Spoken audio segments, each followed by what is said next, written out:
Welcome to meeting news. నేను మీ ప్రసాద్.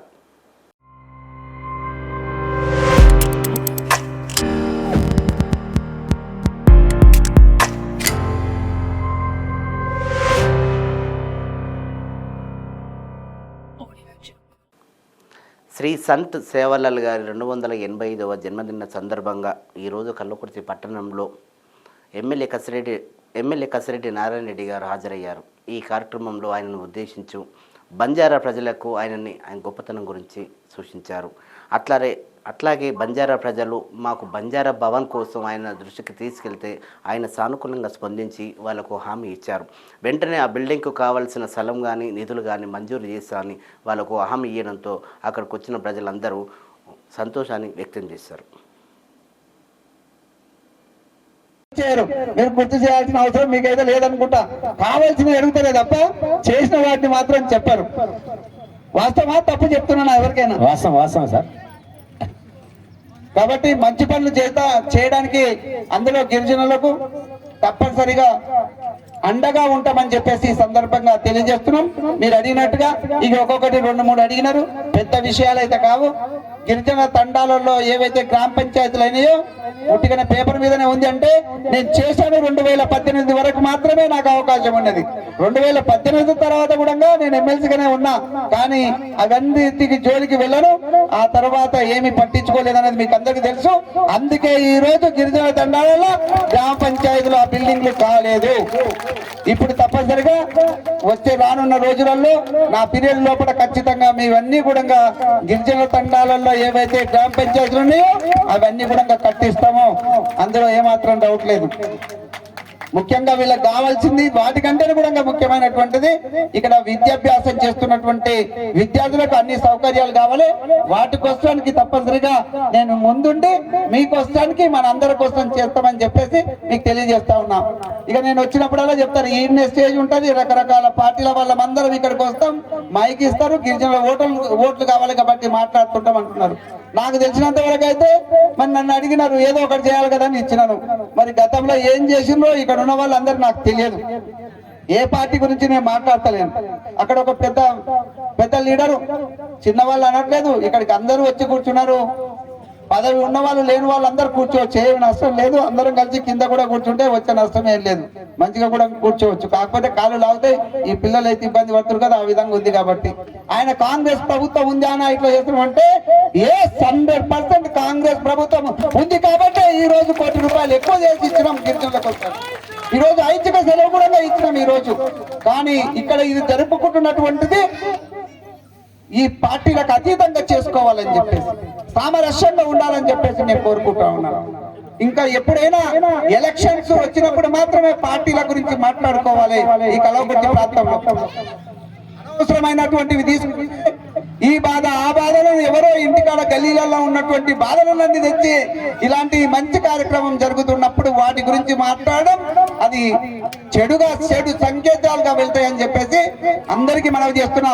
వాళ్ళు కాంగ్రెస్ కావచ్చు, ఇంకే పార్టీ వాళ్ళైనా కావచ్చు, అందరం సామరస్యంగా మంచిగా ఉండి మరి బీద వాళ్ళ కోసానికి మనం ఏదైనా చేయూతనిచ్చే విధంగా ఉండాలి, కానీ దాన్ని చెడిపే విధంగా ఉండొద్దు అని చెప్పేసి పెద్దలకు అందరికీ కూడా నేను మనవి చేస్తా ఉన్నా. ఏదైతే మీరు అడిగినారో గతంలో నాకు ఏదో గుర్తు లేదు, వచ్చినప్పుడు నాకు 5 లక్షలు ఏమంటే 10 లక్షలు ఇచ్చినాను. ఇక నన్ను ఏం చేయమంటారు, చూసి స్కెల్టన్ లాగా ఇక్కడ కనిపిస్తే కింద ఉండేది, అది దాన్ని చూసి 10 లక్షలు అప్పుడు డిక్లేర్ చేసినాం. సరిపోలేదంటున్నారు కాబట్టి నేను అనుకుంటున్నాను, ఇక్కడ నుంచి చూసినా నేను కూడా చాలా మంది మరి ఇవి కడుతున్నప్పుడు చూసినా నేను కూడా కట్టించినటువంటి అనుభవం కూడా ఉంది. కాబట్టి దాదాపుగా ఒక 10 లక్షల రూపాయలు ఖర్చు అవుతుండొచ్చు, అంతకంటే ఎక్కువ అయితే కాదు. కాంపౌండ్ వాళ్ళు కూడా ఒక 5 లక్షలు అవుతుంది కాబట్టి 15 లక్షల రూపాయలు ఇమీడియట్ గా దీనికోసానికి శాంక్షన్ చేస్తామని చెప్పేసి నేను తెలియజేస్తున్నా.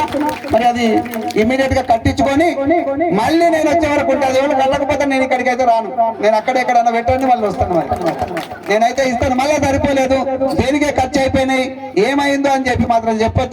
ఇంకా కావాలంటే ఇంకా ₹1 కోటి కావాలంటే మళ్ళీ ముఖ్యమంత్రి గారి దగ్గరికి పోయి అడిగి చేద్దాం. నాకు తెలిసినంత వరకు యాజ్ ఏ ఇంజనీర్ నా అప్రాక్సిమేట్ ఎస్టిమేషన్ ఇప్పుడున్న ఖర్చుల ప్రకారం ₹10 లక్షల దానికి ఖర్చు అవుతుంది.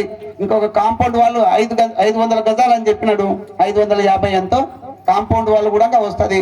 ఇంకా తక్కువ పడితే నా ఎమ్మెల్సీ ఫండ్స్ CDF నుంచి తప్పనిసరిగా మీకోసానికి గిరిజన జాతి బాగుండాలనే ఉద్దేశంతో నేను తప్పనిసరిగా ఇస్తా. ఏదో పేరు ప్రతిష్టలు కాదు, ఎందుకంటే ఇక్కడ సమావేశాలు పెట్టుకుంటాము, అన్నిటికీ ఉపయోగపడుతుందని ఆ రోజు చెప్పినారు.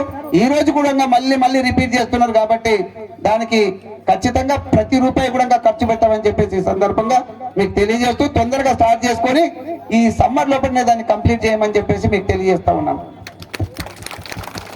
ఇంకా వస్తే 2-3 విషయాలు ఆకలేస్తున్నా, 2 విషయాలు చెప్పేసి ముగిస్తాను. ఎలక్షన్ లో మీ దగ్గరికి వచ్చినాం, ఆ రోజు చెప్పినాం దాదాపుగా 220 గిరిజన తండాలు ఉన్నాయి, 25-30 తండాలకు రోడ్లు ఉన్నాయి తప్ప మిగతా వాటికి రోడ్స్ లేవు అని చెప్పేసి. ఈ రోజు కాంగ్రెస్ పార్టీ తరఫుకెళ్ళి మీరు నన్ను గెలిపించినారు, కాంగ్రెస్ ప్రభుత్వం వచ్చినది. తప్పనిసరిగా ఈ 5 సంవత్సరాల లోపల ప్రతి తండా కూడా బీటీ రోడ్డు వేయించే బాధ్యతను ఒక ఎమ్మెల్యేగా నేను తీసుకుంటాను, తప్పనిసరిగా చేయిస్తానని చెప్పేసి మీకు అందరికీ కూడా తెలియజేస్తా ఉన్నాం. ఈ ఒక్క తండానే కాదు, జేపీ నగర్ ఉంది, ఇది రోడ్డు మీద హైవే మీద ఉంది, కానీ చాలా తండాలు చెట్లలో ఎక్కడో దూరం ఉన్నాయి, పోయేటువంటి పరిస్థితి ఉండదు.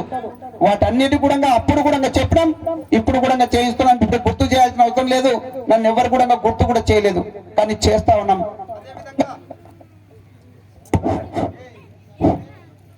దానికి సంబంధించి వస్తా ఉంది. సీసీ రోడ్లు కూడా నేను చాలా తండాలు తిరిగిన, ఎక్కడ వెళ్ళినా కూడా సీసీ రోడ్లు, అదే విధంగా డ్రైనేజ్ వ్యవస్థ అస్తవ్యస్తంగా ఉంది. ఏదన్నా కొద్దిగా పెద్దగా ఉన్నటువంటి తండాలో చూసినట్లయితే మురికి కాలువలు కనిపించాయి. అవి లేకుండా ఈ 5 సంవత్సరంలో మురికి కాలువలు లేకుండా చేసేటువంటిది తండాలలో బాధ్యత తీసుకుంటాం. అదే విధంగా సీసీ రోడ్లు ఇంకా ఎన్ని వాళ్ళు నాకైతే తెలియదు, వేస్తున్నారా మీరు ఈ కల్వకుర్తి కోసడానికి? గతంలో కానీ రాష్ట్రంలో కానీ ఎక్కడ లేకుండా, నేను అంత పెద్ద మాట అనకూడదేమో కానీ రాష్ట్రంలో కూడా ఒకటే మండలానికి 10 కోట్ల ఇచ్చినటువంటి చరిత్ర ఎక్కడన్నా ఉందా చెప్పమని చెప్తున్నాను. ఈ రోజు కల్వకుర్తికి ఇప్పుడు ప్రొసీడింగ్స్ ఇచ్చినాం. నేను ఎమ్మెల్యే అయిన తర్వాత 10 కోట్ల రూపాయలు కల్వకుర్తికి 10 కోట్ల రూపాయలు ఇంచుమించుగా అక్కడ వెల్దండ మండలానికి కూడా ఇచ్చినాం. ఇక్కడ వెంకటయ్య గారు ఉన్నారు, మీ మండలానికి కూడా ఇచ్చినాం. 1,40,00,000 6 గ్రామాలు ఉన్నాయి, 1,40,00,000 ఇస్తున్నాం. ఇవన్నీ కూడా గ్రామస్తులు, అక్కడ ఉన్నటువంటి మాజీ సర్పంచులు, ఎంపీటీసీలు, ఇవన్నీ పార్టీలకు అతీతంగా మంచిగా పనిచేసుకుంటే సరిపోతుంది. వాళ్ళు కొట్లాడే 4-5 కొట్లాడేసి దాన్ని వేయకుండా ఈ పీరియడ్ అయిపోతుంది ఉంటుంది.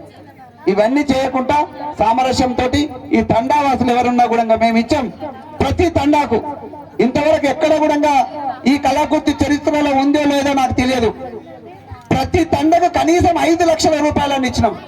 కొన్ని తండలకు 40 లక్షలు 50 లక్షల సీసీ రోడ్లు కూడా మరి శాంక్షన్ చేసి ఉన్నాం. కాబట్టి మీరు అర్థం చేసుకోండి, ఇవి కంప్లీట్ చేయించుకోవాల్సిన బాధ్యత ఉంది. ఇంకొక విషయం ఉంది, వీళ్ళు చేయలేరు గ్రామాలలో ఎవరన్నా అంటే, నేను ఎవరైనా కాంట్రాక్టర్ పంపిస్తే నారాయణ రెడ్డి ఏమో కాంట్రాక్టర్ తోటి కుమ్ముకు అయిపోయేసేసి వేపిస్తుండే, ఆయనే శాంక్షన్ చేయించండి మాట్లాడతారు. అటు మీరు చేయగలరు, ఇటు కాంట్రాక్టర్ రానియకపోతే మీ మళ్ళీ ఎప్పటిలాగానే ఉంటది.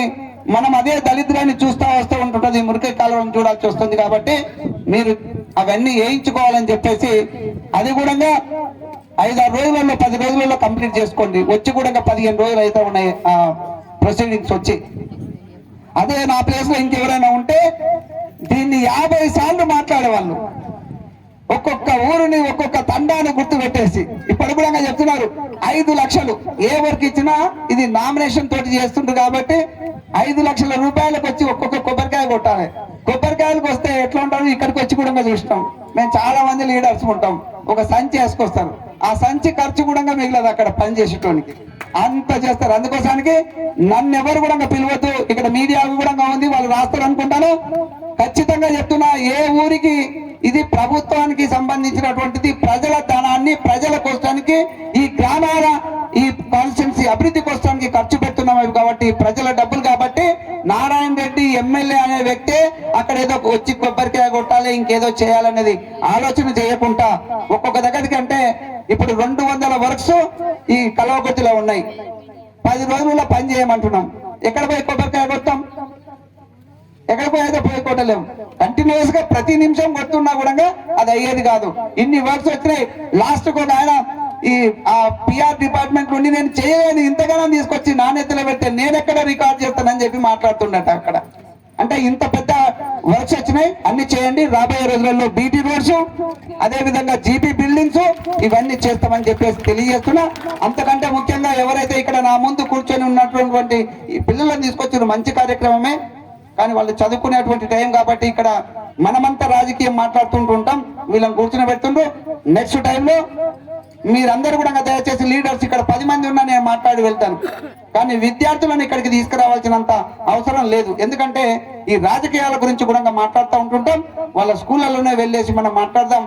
వాళ్ళు చదువుకోవాల్సినటువంటి టైంను మనం ఇక్కడ కూర్చుని పెట్టేసి చేస్తే కొన్ని విధాలుగా కొంత లాభం ఎక్కువ నష్టం ఉంది. కొంత లాభం ఏంటిదంటే మనం అన్ని మాట్లాడేటువంటి విషయాలు కూడా వింటారు, లాభం ఉంది కాదనను, కానీ అంతకంటే ఎక్కువ నష్టం వాళ్ళ పరీక్షలు రాసుకునేటువంటి టైం కూడా దగ్గర పడ్డది. కాబట్టి ఇట్లాంటివి మన హనుమన్నయ్య గారికి అందరికీ కూడా చెప్తున్నా, వాళ్ళ భవిష్యత్తే మన భవిష్యత్తు కాబట్టి మనం వాళ్ళకి ఇంకా మంచి బాధ్యత విధంగా చదువుకునే విధంగా అక్కడ పెట్టాలని చెప్పేసి తెలియజేస్తూ, ఎంతమంది ఉన్నా పర్వాలేదు, వచ్చిన వాళ్ళు 10 మంది అయినా కూడా మనం చేసే కార్యక్రమాలు చేద్దాం. వీళ్ళందరినీ కూడా విద్యార్థులను ఇందులో ఇన్వాల్వ్ చేయకుండా ఈ కార్యక్రమాన్ని నిజంగా కావాలనుకుంటే అదే స్కూల్కి వెళ్ళేసేసి, ఇది గిరిజన గురుకుల పాఠశాల ఉంది, అందులో వెళ్ళేసేసి అక్కడనే ఇలాంటి కార్యక్రమాలు చేసుకోవచ్చు. అక్కడ ఉన్నదే మాట్లాడతాం, వాళ్ళకి సంబంధించిందే మాట్లాడతాం. కాబట్టి ఫ్యూచర్ లో ఇక్కడ ఉన్నటువంటి నాయకులకు కానీ అధికారులకు కానీ నా మనవి ఏంటిదంటే, విద్యార్థులను ఇలాంటి దాంట్లో ఎక్కువగా ఇన్వాల్వ్ చేయకపోతే బాగుంటుందని చెప్పేసి. ఎందుకంటే మన 15వ తారీఖు నాడు చేసుకునాల్సింది. నేను చెప్పాను కూడా అడిగితే రావడానికి చూస్తా, నేను అసెంబ్లీ నడుస్తుంటది కాబట్టి మధ్యన వచ్చి వెళ్తాను అని చెప్పినాను, రాలేకపోతే రాకపోవచ్చు అని చెప్పేసి. కానీ ఈ రోజుకు పెట్టినారు, దానికి నేనే అడ్డమైతే మాత్రం మంచిది కాదు. మీరు ఫ్యూచర్ లో కూడా ఏ రోజు పెట్టుకుంటున్నారో అదే రోజు ఒక అధికారి లేకపోతే ఒక ప్రజాప్రతినిధి రావాలి అని చెప్పేసి ఆలోచన చేయకుండా ఆ కార్యక్రమం ఎప్పుడుందో అప్పుడే చేసుకునే విధంగా చేస్తే కూడా మంచిది. అందులో నేనేమనుకోనని చెప్తున్నా. అది కూడా పార్టీలకు అతీతంగా ఇలాంటి పండుగలను చేసుకుంటే అదే రోజు బాగుంటుంది. కాబట్టి మీకు అందరికీ తెలియజేస్తూ, మరి నాకు ఇచ్చినటువంటి అవకాశం ఎవరు మీరందరూ, ఈ కల్వకుర్తి ప్రజలందరూ ఇచ్చినటువంటి ఈ అవకాశాన్ని సద్వినియోగపరిచే విధంగా తప్పనిసరిగా అభివృద్ధి పథంలో తీసుకెళ్లడానికి నేను ప్రయత్నం చేస్తాను పూర్తి స్థాయిలో అని చెప్పేసి మీకు అందరికీ తెలియజేస్తూ, జై సేవాలాల్. ఎందుకంటే సేవాలాల్ గారి గురించి అందరు చెప్పినారు, ఆకలి వేస్తుంటది కాబట్టి ఇక నేను మాత్రం చెప్పేది ఏమీ లేదు. చెప్పినదే మళ్ళీ చెప్పుకుంటా మనం అందరం కలిసి భోజనం చేద్దాం. ఛత్రపతి శివాజీ మహారాజు గారి జన్మదిన సందర్భంగా ఆయన చిత్రపటానికి పూలమాల సమర్పించి ర్యాలీ కార్యక్రమం నిర్వహించారు. చూస్తూనే ఉండండి మీ టీవీ న్యూస్.